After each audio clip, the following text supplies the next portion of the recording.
Ja, dis amper tyd vir die halftyd fluitjie en ons man met die geel kaart, die rooi kaart en al die ander lekker disse of kaarte is hier. Nee, goeiemôre. Goeiemôre julle. Goed om weer terug te wees. Wat 'n naweek van sport. Weer eens, soos altyd.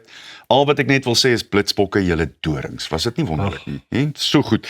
So die Blitsbokke het Fiji nog net een keer hierdie seisoen geklop. Dis nou voor gister in ekstra tyd in Kaapstad waar hulle toe nou ook die titel gewen het. En gister moes hulle in Perth diep delf om uiteindelik bo uit te kom nadat hulle Saterdag aan 'n groepwedstryd teen die manne in wit ook verloor het. Die Blitsbokke het ook in ekstra tyd in Singapore verloor en hierdie oorwinning sal as 'n massiewe een vir hulle onthou word. Maar as hulle inspirasie gesoek het, is daar niemand wat die speler van die toernooi meer verdien het as Ryan Oosthuizen nie. Die 30-jarige rots in die span het 2-3 gedruk. Die tweede een was die deurslaggewende verskil tussen die spanne en het die stryd in die span om hulle oor die lyn te kry onderstreep. Oosthuizen gaan dikwels ongemerk in die span verby, maar is die rots van die span. En dan natuurlik Trikkie Rikkie met daai skop wat al die verskil gemaak het op die ou einde. Hierdie is net, dit is wonderlik om te sien hoe hierdie manne mekaar ondersteun. Ek dink in die sewes is daar, en ek wil nie sê dis nie so in die 50s nie, dis nie die punt nie. Ek dink net, jy moet so goed vir mekaar uitkyk die hele tyd.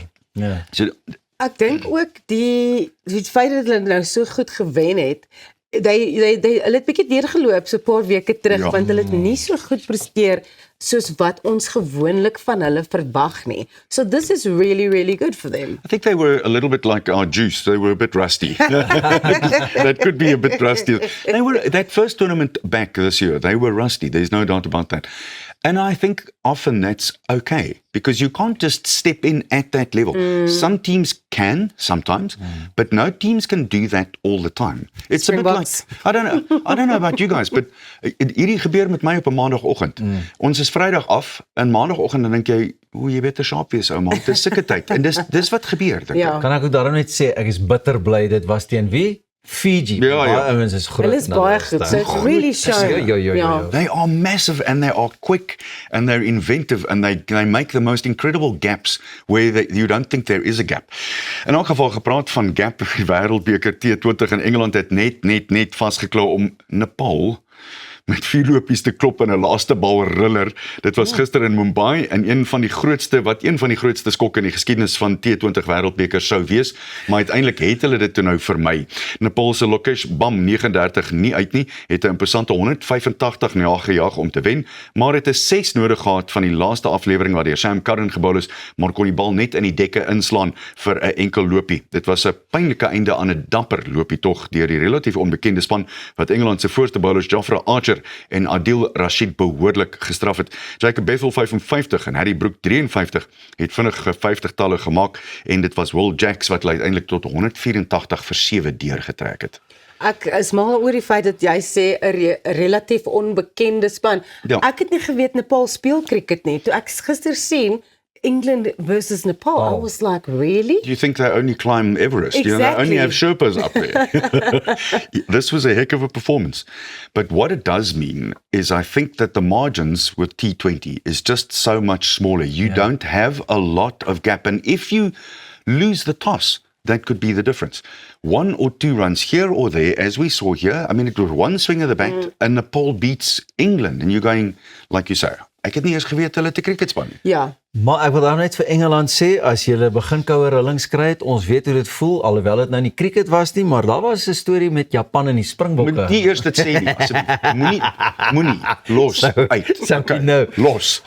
We don't talk about that one. Maar 'n positiewe ding, nee. Kan jy net imagine wat sou dit vir 'n span soos Nepal beteken het? Ja.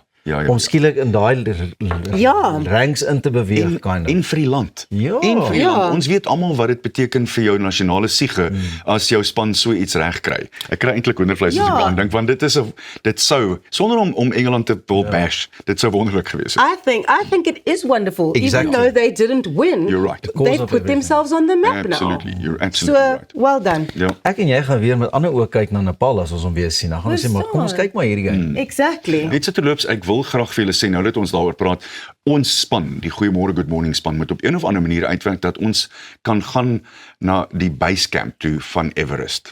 Stem julle saam, want dis op my bucket list. So kan ons hoef dit nou nie te bespreek nie, ons kan dit park, maar dis op my bucket list. Waar wil jy met ons daai oefening inkry? Fort Lapperkop. Miskien is dit te begin, Pieter, ek is mal daaroor. En dan laastens, kom ons gesels swem. Callan Lotter en Matthew Caldwell is albei gister vir die eerste keer as kampioene van die Aquile Midmar Mile gekroon na 2 baie verskillende wedlope. Terwyl Lotter die direkte roete geneem het om die elite vroue wedloop te oorheers, het Caldwell se strategie om 'n wye lyn aan die regterkant van die dam te vat 'n paar vrae laat ontstaan, maar het uiteindelik vrugte afgewerk. Ek was daar, ek het die kommentaar gedoen vir televisie en Henry Lou en die besoekende Fransman en 3-malige Olimpiese atleet Damien Joly en Connor Albertyn het hard links gebly, maar soos hulle hier toe nou inkom is Caldwell voor en hy het die besluit geneem om wyd te swem en die kontantpryse by die 400 meter, 800 meter en 1200 meter prys te gee. En nie deur daardie hekke te swem nie, en ver regs. En normaalweg, dit is nogal interessant, as jy so ver regs bly, die strominge, daar is 'n baie diep stroom net na die 800 meter merk met die naam van Morro Bay. Dit vat jou nog verder regs. Maar van daar af is hy in, en dis nou dit. En dan natuurlik Lotter het en die vroue, sy het baie rowwe toestande. Hulle toestande was eintlik erger as die mans. Ten halfpad was die 19-jarige 12 sekondes voor, en sy het uiteindelik die eindstreep in 19 minute en 51 bereik. Stephanie Houtman, die 2022 kampioen, was toe nou tweede op die ou einde. Ongelukkig moet ek ook daarby sê, daar is iemand wat gister gesterf het, wat 'n hartaanval gehad het in die water, en dit is altyd jammer, dis die eerste keer in meer as 20 jaar, dat iemand by Midmar beswyk het. So, ons medelee aan die familie. Baie hartseer, maar ek is seker, mediese personeel en al daai tipe ondersteuning was... Hulle was onmiddellik So klaar, maar dit ja. was klaar blyklik net omtrent soos 'n trein wat deurgekom het. Daar was bykans niks wat hulle vir haar kon Shame doen. man. Arnold, jy is nou al vir jare betrokke by Midmar. 17 jaar, ja. Ja, hoe ervaar jy die groei van hierdie wedloop? Want as ek sosiale media oopgemaak het oor hierdie naweek, was dit net Midmar. It's kind of become more accessible and people are really wanting to push themselves and do it. More than 12,000 entries this year. Of course, that's amazing. the record is 14. But Roz, you cannot believe the pictures that we had from it. You actually need to go and look at that broadcast and look at it. Yeah. It is spectacular, and it is so well organized, and just everything that works together.